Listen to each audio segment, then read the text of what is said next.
This is the Aftermarket Radio Network.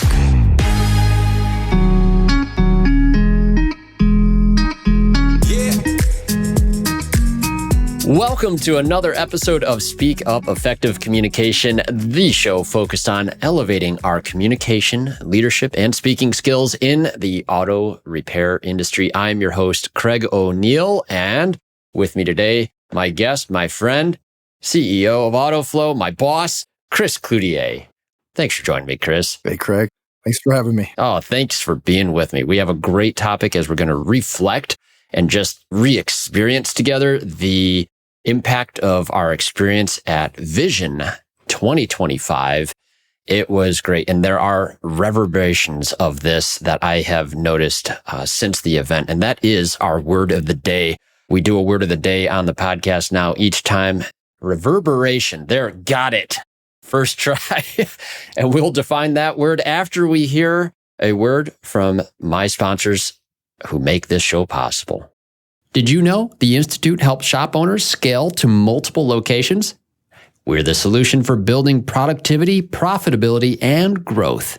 Learn more at wearetheinstitute.com/business-assessment. Your partner in technology, AutoFlow is able to enhance your client interactions before, during, and after the visit from a single thread. To see how AutoFlow makes it simple, visit AutoFlow.com.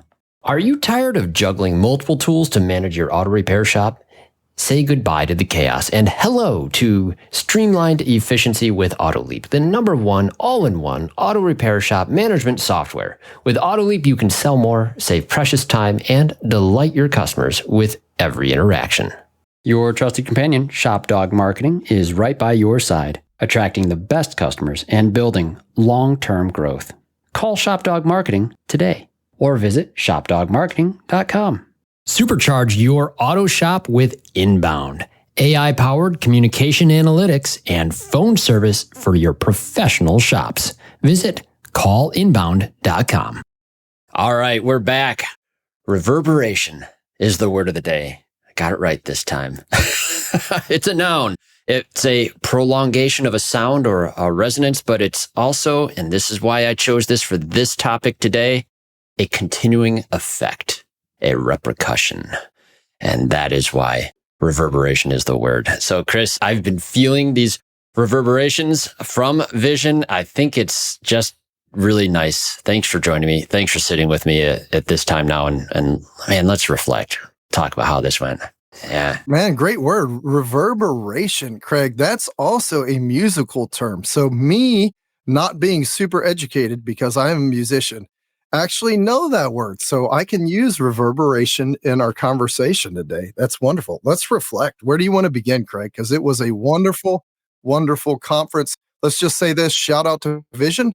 Not that we don't discredit any other conferences, but Vision is certainly one of those at the top. Sherry does it right. It is consistently one of my favorite conferences. I look forward to it every March. And this year was no different. This is the second year at Vision that we've had the opportunity to do the Speak Up Effective Communication course where we were presenting this course. Now, this idea, gosh, Chris, I was trying to remember how the idea of the course actually originated because there were so many things happening all at once. This podcast with the term Speak Up actually is borrowed from the first course that we discussed. We were having fun with Toastmasters. We were talking about takeaways in Toastmasters. You had encouraged me to go into Toastmasters early on in my career with you. And we got this harebrained notion that, wow, it'd be kind of fun to do something like a communications workshop at a automotive conference. Yes. And I think it was ASTA was our first time doing it. And we're like, what if we made this public speaking / effective communication class? Will anybody show up? And we thought nobody was going to show up, right? We were like, there's 12 people that will be, and we're 2 of those people, right, Craig? So us and 10 other people. Yeah, I think we were figuring 7. That'd be good. And lo and behold, I remember, I think we had 30 chairs in there and it was standing room only. And we had people lined up in the back. So there was 35, 40 people. And I'm like, really, this is insane. And I think, we both kind of got that, when you get your hair standing up on your arms, you're like, hold on, there might be something here. Like, wow, maybe this industry is hungry for something like that, even though we know that 76% of that room suffers from glossophobia and would rather die than get up in front of that room. Yeah. Well, that's the fun part about the class. We start with this slide. 76% is on the slide, this big red numbers. And that's an ominous figure initially, right? And then we go into it. And of course, everyone in the room. And what do we make them do right out of the gate? Stand up, introduce themselves to the whole room. And we've had people walk out, and I make sure, and now, Craig, you hear me, right? I'll walk up and down the aisles before, and I'll say, it doesn't matter if you sit in the back or the front. Like, you're going to be picked on. So if you don't want to get up and speak, you better leave now. And we've had people leave. And it's funny, right? I think one of the stories... Pretty rare, fortunately, but yeah. It is. We've had one or two here and a couple here. It's one of those things, Craig, that facing the fear of public speaking is terrifying. It was terrifying for me 20 years ago. I didn't want to do it. I didn't want to face it. I wish I had recordings of me 25 years ago so I could show people how horrible I was in front of a room of people, or 5 people even. It's a hard journey to start, but I'm glad we've started it and started to propagate it through an industry that I think desperately wants it. They don't love it, but they want it. They don't know they could love it yet. And that's sort of the thing. That's why I love your story on this. They don't know they could because that fear is in the way. I try to explain to people that you are technically, at least, an introvert in all personality tests. I'm an introvert. Yes. Yeah. They're like, what, Chris? What? No. Yeah. I think I recharge at home alone. I like quiet. After going through a conference on a weekend, I am drained. And I'm not just drained from it's a long weekend. It's just, I have to go outside of myself to have the conversation and shake hands. And anybody listening, I hope they're not like, oh, wow, he doesn't like me. No, I like people. It's just, I'm a one-on-one kind of person, and it makes it easier when I'm one-on-one. When I'm like 1-on-50, I'm like, crap, like this is a lot of energy for me to try and work the room and do the things we do. But once again, glad that we've started this journey years ago. And like you said, it's grown. Craig, 2 years ago at Vision, we had 180 people. And this last time once again, we're like 8 hours. No way we're going to have a full room. And Carm's like, no, there's 70, 80 people. I think there's between 60 and 80 because we didn't count. We don't care. If there's 8 people in the room. No, a lot of instructors came in, several people who weren't registered. Yeah, that happens. We had preachers, we had instructors, we had coaches. I mean, we had everybody, service advisors, we had technicians, we had owners.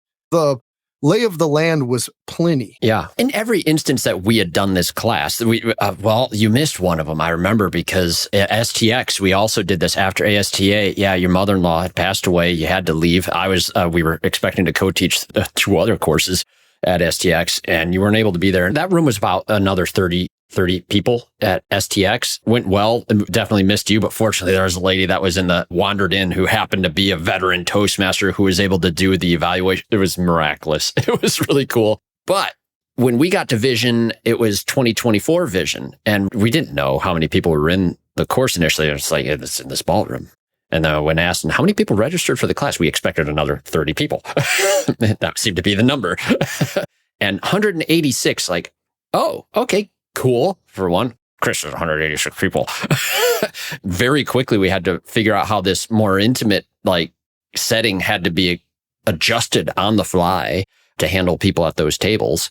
And it went great. That 2024 was tons of fun. It was tons of fun. And because part of the reason, the whole point of the class is to get people up and speaking. So yeah, getting 186 people to get up and speak and present. And not everybody got to get in front of that room. The whole room, but their tables. Yeah. But they got to talk to their tables, and some people got to talk on their tables to the whole room. So yeah, like you said, we had to adjust on the fly.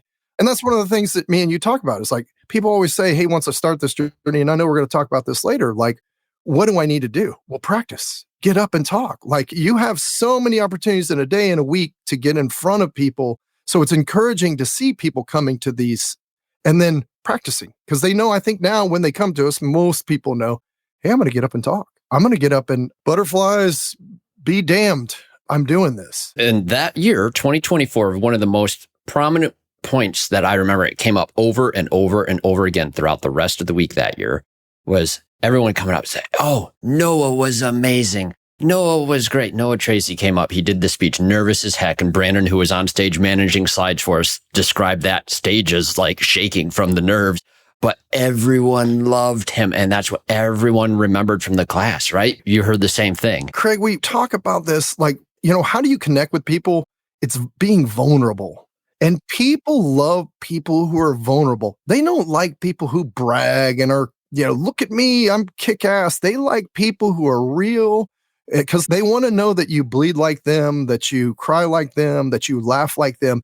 And Noah was vulnerable. Oh my God. You couldn't, this kid, I say kid because I'm old now, getting up in front of 86 people and facing this fear dead on, you couldn't help but love him. Yeah. And that year it was 186. Yeah. Yeah. 186. It was great. And it was a ballroom, Craig. Like people don't, they might spend a whole lifetime not getting to stand in front of a ballroom of 186 people. Like that's not a small room of 30 people. It's, so yes. And I think that's part of, as we reflect, one of the things that I've heard over and over again is, man, it's so cool. You guys create this room of like comfortability and like, I can't express myself and I can't, like, it's not a room of judgment and people like, oh, I'm going to totally judge how you speak. It's like people are like, oh, wow, we're going to learn these tips and tricks and we're going to learn how to practice. We're going to learn what the experts know. And we're scared as the next person. And we kind of let that out at the beginning, Craig. We talk about, man, it's 100% of people are scared to talk. It's just 76% would rather die. When I get in front of a room, even after doing it for years and years and years, I still get the butterflies. They immediately go away. I transition them into energy and power. Like I've learned how to control them. But like, you don't get away from that feeling of, wow, this is exciting.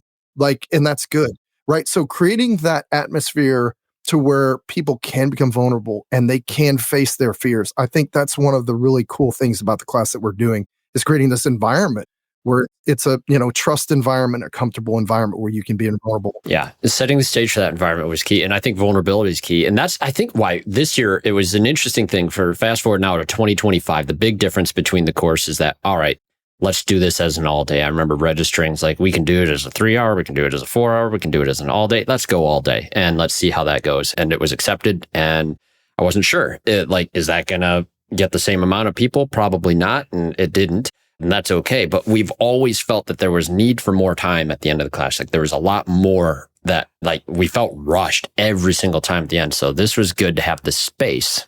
So with the time constraints off, personally, I felt like it was a little bit easier to really just lean into a couple of things that I wanted the room to sense out of the gate. And when we explained to them that, okay, this is a speech workshop. You're going to get up and speech. There's 2 things we're going to work on in this thing. We're going to work on content and delivery.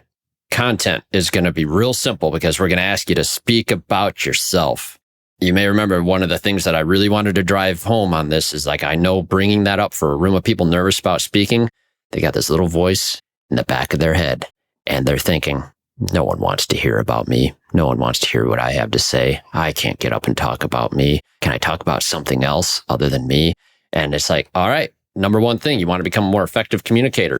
You got to improve some self-talk. Absolutely. And then we also talk, about talking about yourself.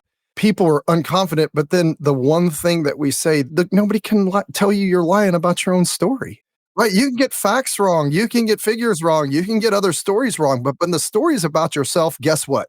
Only your mom can tell you you're lying and she's not in the room. So you don't have to worry about it, right? So your story, Craig, you've called me out before and you're like, dude, I thought so-and-so was in that story. And then this time you've added now Uncle Tommy into the story. And now you've got Aunt Beth. Do you even have an aunt? No. Yeah. So now sometimes my stories get embellished now and they changed. But, nobody else. And I'm not saying like I'm trying to lie. It's just, when you're telling a story, sometimes you embellish. That's why we like movies. Movies are about stories, about people. And those are the ones we really like. So that self-doubt and that self-talk, you're absolutely right. It's a component of the fear and anxiety if they don't feel like anyone cares about them. And then that's the flip side of it. And I look to the other side of the room to draw this emphasis.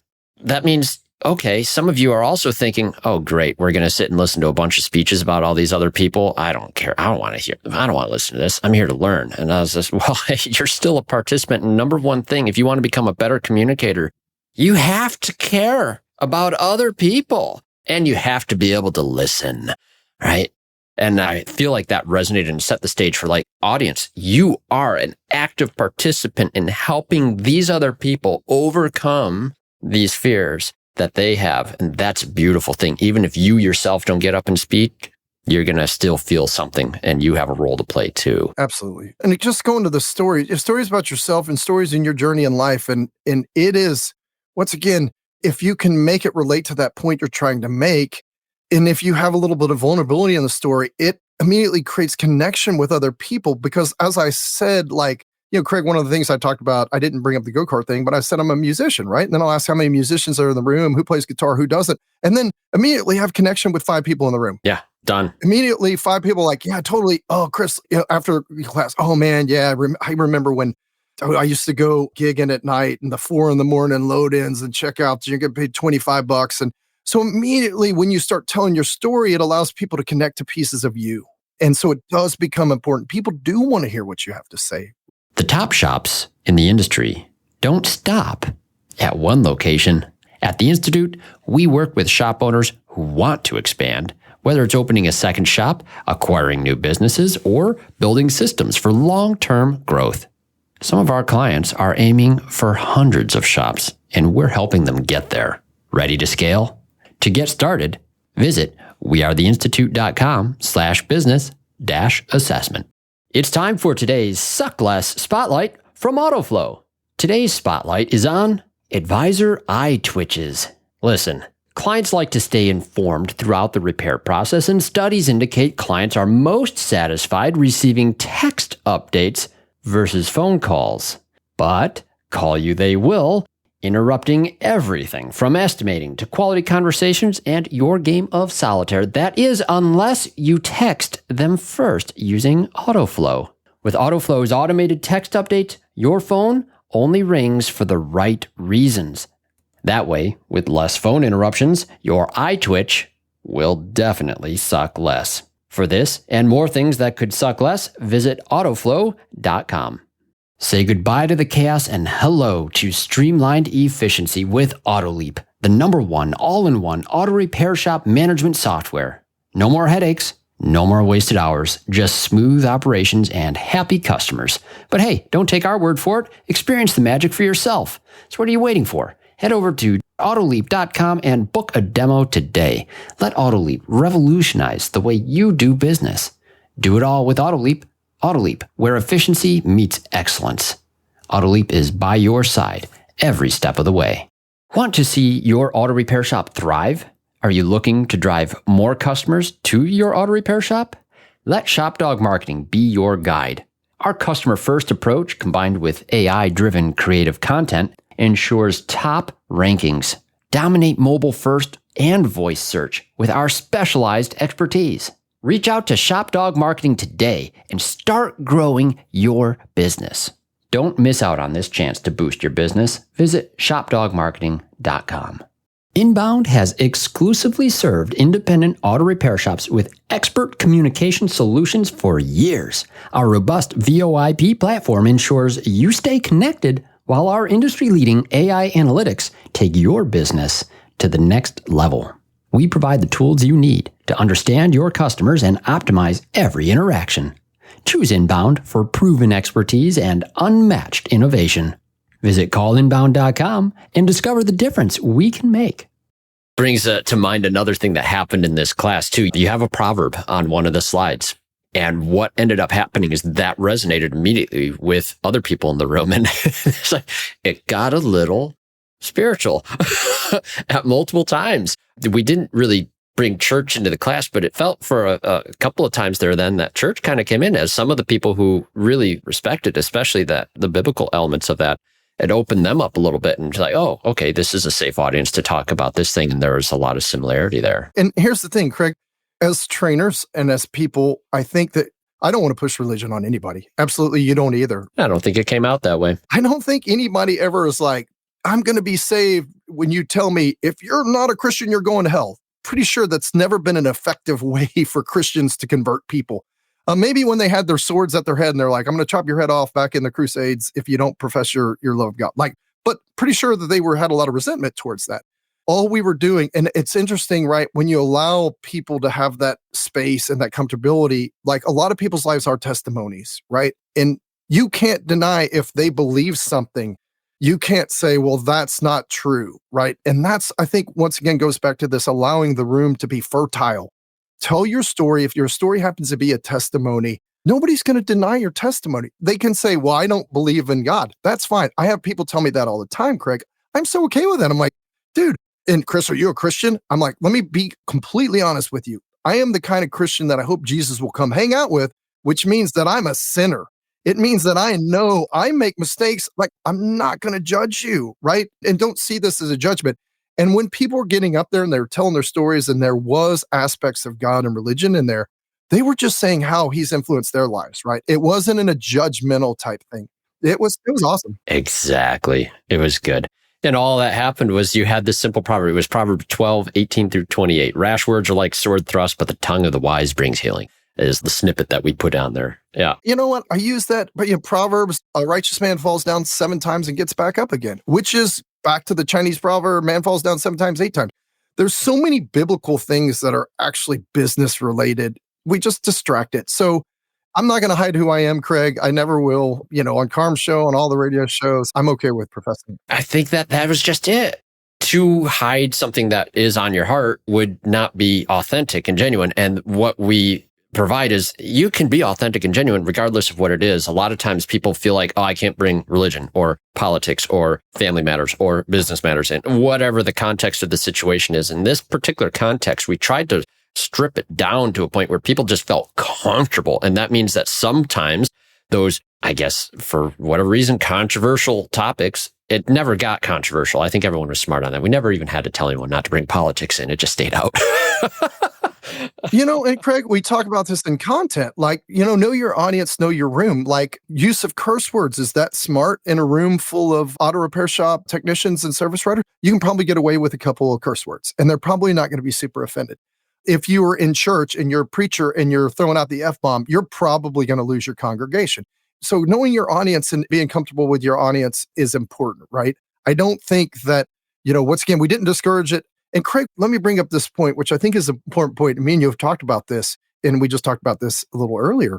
Like, isn't it okay to have a differentiating point of view and being able to still love a person who doesn't agree with your politics or your religion? Can we go back to civil conversations and say, hey, Craig, I really love you and your family, and I know you're a great person, and I know you're a good father, and I know you're a good husband, and you're a great employee. We might not agree on some political things, but who cares? Who cares? And we can still talk about those things, and we can be like, hey, we agree to disagree. Still love you, man. Like, we've removed this ability to talk about these taboo things because of the echo chambers we live in now. I'm okay with dude, let's talk it. Do you think that could be a big component of why people are afraid of public speaking, that they're afraid of offending someone with their point of view? And we asked people at the beginning, like, what are your fears? And I think that did come up. Like, it's the fear of being wrong or being judged. And I think you're right, Craig. I think that does drive some of the, if once again, when people come and they talk about their stories, right? And if there's religion or politics in it, it's just part of your story. If somebody got up there and said, if y'all all don't convert to Christianity right now, you're going to burn in hell, I and you would both immediately get up and say, whoa, whoa, whoa, whoa, whoa. We're not going to do that. Or if you're not a Republican or you're not a Democrat, you suck. If you don't, believe that, we're not going to allow that, because then you're now trying to project on other people. Maybe we should have a debate class sometime, though. That'd be fun. Well, man, that would actually be awesome. I have brought that up to Carm before. I'm like, you should totally bring religion and politics. And he's like, Chris, no. Because it would be a great episode, but wow, you'd offend half of the audience and you'd piss off the other half, right? Yeah. So maybe one day we can do civil debate. No, the simple thing I bring into that thing, it's on the same slide as the proverb. Always love bringing that Dale Carnegie quote in. There's no such thing as a neutral exchange. You always leave someone a little better or a little worse in every interaction. That's like Carnegie 101, basis of his whole book, How to Win Friends and Influence People. And I think that that's like a key takeaway for people who haven't, a lot of people haven't read that book. It's an old book. Should be required reading. Should be required reading. Oh my gosh. Everybody graduating from college should read that book. Yeah, honestly, even like getting high schoolers to recognize it, how beautiful would that be? High school. You're right. Call it high school. Read the book. It's required reading. While we're here, let's just go to middle school. No. Let's talk about the school system and how they're screwed up and how if they just had everybody read one book, How to Win Friends and Influence People, it would probably change the world in a positive way. We joke. I think it's true. It's true. But we're never going to pass that through the school system because there's going to be 8,000 predictions of why that's a bad idea. So let's go back to the course here a moment and favorite moments of the class. Like we did all these things. We had 5 different speeches in the first half. We had evaluators for those speeches. We got to hear from different people all leading up to that. They're working on introductions. They're working on the body of their speech. They're working on their conclusions. We gave some examples of how to structure the content. In that first half of the class, or even just thinking about broadly the whole thing, what were your favorite moments? My favorite moment was when Carmen Tracy showed up and, they came into the room and we put them both on the spot. Yes, we did. Yeah, which I love that, right? Because Tracy's like, no, and then she rocks the room. But what I thought was super cool was when Carmen said, hey, let's take a couple of your speakers and let's put them on my radio show. And dude, to me, Craig, that's like an honor. He didn't ask me and you to be on the show. He's like, no, I just want a couple of your people who have given speeches. To me, that's like, wow, what an honor to be able to. And we had a voting and we voted 2 people to go. Alan and Corey. Yeah. And, the episode I think is coming out. I'm super anxious to hear it. That's cool. So these people, now there's a little more motivation. Like, oh man, I know Carm Capriato. This is cool. Like I get to be on, like, even though one of the guys had been on the show before, but one of them hadn't. And I heard it was a bang up episode. So that was definitely like a highlight for me being able to say, hey, not only do you get to do this thing, which you're staring directly into fear and saying, I'm going to do this, as an added benefit, you get to go on this podcast that you've probably heard a lot of episodes on and you get to be showcased on one. So definitely a highlight for me. Tracy texted me the picture while they were recording of those guys at the recording booth. And this is now the day after the class. And I was like, I think for me, that was a favorite moment as well, that their inclusion in this, it drew out the experience to a broader audience and gave an experience even that reverberation of this class for them. A next step was born right there. Beautiful. So this had a lot of effect on other people too. I guess, Chris, one of the things I'd be interested in hearing about is your thoughts on why this course does have an impact on people. Why is it so impactful in your perspective? Yeah, I love the Socrates, know thyself. I love the other Epictetus quote that says, if you're an expert, basically, I'm going to paraphrase it. If you're an expert, you can't learn anything. I think that what I really like about this class is that, once again, you mentioned it earlier, there were coaches in there. There were people who led, there were pastors in there. There were owners in there. There were people who have spoke before. And they're like, hey, I just want to see. And it was very impactful to them because this journey of effective communication starts maybe in this class. And then you face this fear that is a mountain. And if you just take that first step and you take another step and another step and another step, the amount of confidence you build up, the amount of, that self-doubt, wow, I can do this, right? So I think growth comes, Craig, and we know this, when you're put in the most crappy situations. That's where true growth comes. And if you inject yourself into that crappy situation, wow, there is a lot of power in somebody saying, I hate public speaking. I'm going to start the journey. Because you're putting yourself in a position you don't have to. You're putting yourself to be vulnerable, to have to learn to start over again, to learn to start at ground one and say, yeah, I've been speaking my whole life, but have I really been effective in my communication skills with my team, with my customers, with my boss or my boss to my employees? So I really think the power in it, Craig, is just, once again, putting yourself into a situation that is going to suck. Yeah, Brandon's really good with that whole principle of embracing the suck. When you hire a Marine, you understand this stuff. There's growth in that, right? Because knowing thyself and knowing that, man, I'm not good at this. I'm going to get better at this and taking the step. And, we'll talk about, the next steps. And we always do. Toastmasters is a great place to do it. Reading books, listening to books is a great place to do it. Just did an interview a couple weeks back, and it's like it's so easy to record yourself. If you're going to go talk in front of your child's school, go fire up Zoom and write the intro, body, and conclusion and go record it a couple times. You're going to hate it at first. Technology can help you. There's all these different ways to continue down this path and all these resources to make you a better communicator. Well, I think that was on display in the class too. You mentioned a bunch of things here that I think are relevant. Having instructors in there that do this for them, having a pastor in there who's up there every Sunday delivering homilies or his sermons, and that marinated in this audience. And what I think one of my favorite moments was after the first half, we had done the speeches. We'd done evaluations of those first 5 speeches. Well, we had Jesse, John, Keith, Corey, and Alan did the first 5 speeches, but then we had 3 more. We had Drew, who's going to be one of my podcast guests, come on here, and a couple others, and one of our friends, even from the Christian Brothers Automotive, who's done things in front of room before as well, but never like this. And having that marinate and have that second half and having 3 different people come up and say, hey, can I still do a speech?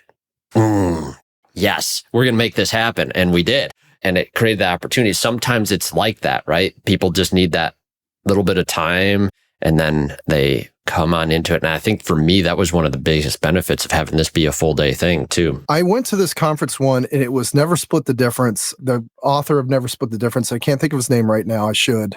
I spent a lot of money to go to this one day, all day. Chris Foss, thank you. All day event. And the room was probably about 30, 40 people. It was expensive, but it was cool. It's totally worth it. And I remember Chris, he would ask for, hey, do you want to volunteer to be a part of this thing? Right now, I've studied this book, Never Split the Difference, read it backward, forward. I've listened to it multiple times, love this book. And I wouldn't ever be one of those people to get involved. And I remember him saying about almost at the end of the day, which sucked. He was like, you know what? Now, I asked questions and I made comments and all that because that's what I do. But I never asked to be one of the people who would be in the role play. And I remember at the end of the day, he goes, for all of you, and it probably was you because he's a New Yorker, who did not participate actively, he goes, y'all missed out. Because the ones who actively participated, it is burnt into their brain. And I'm like, damn it, why don't you say this at the beginning of your day? Probably if he said at the beginning of the day, then everybody would want to do it. And he knows everybody can't do it. So he says this and I'm like, oh my God, I'm an idiot.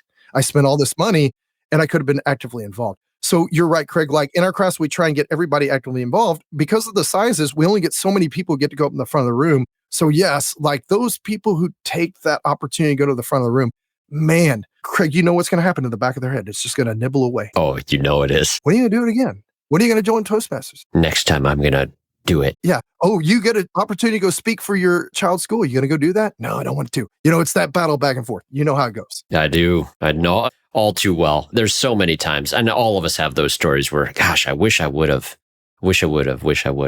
So this is pretty great. Now, there's a couple other things I wanted to dive into on this. Well, one of the things is putting this just by chance. This course for us was at the front end of the experience at Vision. So it was on Thursday all day. And that means we had Friday, we had Saturday, and there was Sunday as well. And the interactions that came about, for me, there are unexpected takeaways that I began to hear. And for one, the people that we recognize passing in the hallways now, it's like, oh, hey. A lot more people after that first class, especially one where there's engagement and you actually get to hear them. Way more, I feel like, Chris, than I've been to technical training and technical training seminars. You might get to know the guy to the right and left of you, or the guy that raises his hand and talks too much. But everyone else is a stranger still at the end of some of those classes, unless they're your friends going in. We had people forge friendships because of the experience in the class. Attendees who decided to sync up for lunch on Friday because they had heard each other and got to know each other a little bit better. And that for me, as I started to hear these little stories trickle in, was awesome. Going back to telling your story makes you vulnerable, but immediately creates connection. Here we are. Everybody's telling their stories. Everybody's vulnerable. Everybody's talking about how they hate it, public speaking, but they're doing it. And right, that connection, you're right, Craig, it immediately starts happening. We probably need to start calling the class Networking 101 right? You want to learn everything you want to learn about somebody else. Just come. Like, we've got 2 more classes out of this. We can do what'd you say, a debating class. And now we've got Network 101. You really want to get to know the people in the room. And you're absolutely right, Craig. Me and you do other trainings, right? You did the art of digital sales and you had a full room, 60, 80 people in that room. But how many people at the end of it became friends, right? How many people were like, oh, hey, Dimitri. Oh my, it's Dimitri. He was one of my, right? Dimitri, who told the story of his child that was born and he did the handheld. Was that Dimitri, Craig? I believe so. Yes. Yep. Like, every time anybody saw Dimitri, hey, Dimitri, hey, how you doing? Like you said, Drew, all these people, Alan, it was whenever you saw them, whenever they saw us, whenever they saw other people in the room, and it's because of those stories they told us. There's something they can relate about. There's something they can talk about. Really, you're stripping them down to not the guy in the room who's saying, and this is what happens in technical training as well as, the management training. Look, if I'm asking a question, I'm like, hey, Craig, I run a badass shop. I kill it in what I do, but I have this question. And I'm not going to be vulnerable and be like, hey, Craig, I suck at this thing that you're teaching. Like, I'm not good at digital sales. I'm not good at presenting this to the customer. Like, nobody says that question, right? Everybody's like, I do it really good, but I still have this question, right? Whereas you don't like that guy because you're like, dude, do you really do it that good? Why are you in this class if, you're doing it that good, right? Why can't we just be vulnerable in these rooms and be like, hey, I suck. I'm just trying to get better at it. And I think our class is we know you suck. 76% of the room. We know you are scared to death. Yeah. You're scared to death right now. You're sweating. We can see the sweat coming off of your brow because we're telling you're going to have to do an introduction at the beginning of the room. Just that alone. I love that point where we finish the introductions and then we go to the slide about the symptoms of glossophobia, sweating, increased heart rate. How many of you experienced any one of these symptoms? Every hand goes up. Yes. It's in everyone. You're on the spot. You're vulnerable. I love it. I think it should be, and my realization is every event needs something like this at the front of the event. Right at the front, we're going to be vulnerable then, and everyone's going to like each other better throughout the rest of the experience and our time together in that place. And the presence that room felt was really wonderful. It's just my favorite thing to do. It's honestly, every time that we have classes to submit now for ASTA, and it's I just want to do this one. That's it. It's important that everyone understand, even my inclusion on this journey and how this came to be, this perfect picture of what a shared vision is. You've shared a vision, or at least a passion even, with me by encouraging me to go to Toastmasters. I've found this love for working with people and improving communication, myself and them. Friendships have been forged. My home Toastmasters club, these are my adult friends now in my life, a life-changing group of people. And we're continuing to have influences in each other's lives to change things. Did you ever imagine your passion for this topic would culminate in the experiences and observations like we're discussing today? No, Craig, nothing's ever planned like that. I think, and this, one of my core values is to pour into other people. And the reason why that's one of my core values for myself is because other people in the past have poured into me, right? I tell the story about Mark when I was in one of my early jobs at Wyndham International, and I was in a room and we were talking philosophy, and Mark was like, you are the worst communicator ever. Chris, love your ideas, but you're horrible at expressing them. You jump and then you stop and then you start and then you switch to another one. He's like, come to Toastmasters. And I was offended. I was like, screw you, Mark. I don't know. And, he was like, Chris, really, you should consider it. So I showed up, went to it. I'm like, God, I don't want to do this. But then I realized, hey, if I'm going to grow, I want to be a leader. I got to steer into it and I've got to take the step. So somebody poured into me, and there's example after example after example after example of people who have pulled me out of my comfort zone and told me and challenged me, right? So I think as human beings and as the human experience, we owe it to others to say, hey, come on the journey. Let me help you if you're willing to be helped. There's people that are I use the analogy, Craig, here's the glass. I'll pour into somebody if they allow me to pour into them. As soon as they put the cover over the glass, I don't have time to, I don't. Can't work at prying this thing off. No, yeah. I'm not going to. We talk about this. Feedback's a gift like you receive on Christmas morning. Say thank you when you receive it and then decide what you're going to do later. You can re-gift it, you can keep it, or you can throw it away. So that to me says, hey, here, let me receive what you have, right? In that feedback, that gift, let you pour and listen. And then I can decide to dump it out. I can decide to drink it, or I can decide to put it off to the side, right? Or give it to Craig, right? So I think understanding what are you able to take this first on yourself? And then are you able to share it with others? I never imagined, Craig, it was just a journey that was started a long time ago. You were one of those people, early on, I'm like, Craig, man. So let me be clear. You look like Geddy Lee, which is one of my favorite, Rush is one of my favorite bands. I'm like, dude, this guy needs to be famous, right? And I saw you, a couple of times. I listened to your Calm thing. And then I said, hey, Craig, would you be willing to go on this journey with me? Because I think you have, like me, you have really good ideas, but you're not succinct. Like at the time, you kind of jumped around and it reminded me reminiscent of me. And I'm like, hey, come on this journey with me. And you can experience the same thing I have. And Craig, what took me 20 years took you 5 years. I mean, you are a master now at getting up in the room. You're a master at presenting, right? It took me 20 years and I'm still learning. So I get to revel the reverberation of seeing Craig in his journey and all the people now he's influenced with a radio show. Like, wow, dude, like that's an honor. But, truly, bring God into it. Like, that's just a God thing to me, because I think as the core of what Jesus wants us to do is just give, like love. Love covers all. Like when you love people and you encourage people and you pour into people, like amazing things can happen. Amazing things can happen. Yep. I'll bring God into it too. I'm thankful that he led me to a leader like you that can put me on this journey, man. It's been a trip. Thanks for the kind words. Now, thinking of our guests in our course, our friends that we've made there, what do you hope to see next for them? I hope that they do look at joining a Toastmasters Club. It's one of the best right now until me and you set up something, which eventually we'll have to set up something where, we kind of give them the first taste and it's like, okay, what's next? And we're like, we'll go to Toastmasters. I think Toastmasters is one of the best routes to take. Continue. We've had people now that have I think, almost three-peated in these classes that we're doing. Hey, at least it's once a year. You're forcing yourself to get up and rehash it, right? Books are a great way. Go study. Go take the opportunity to do that toast at that wedding. Go take the opportunity to go speak at your kid's school. I've spoke at my kid's school so many times. My kids don't want me to speak at their school anymore.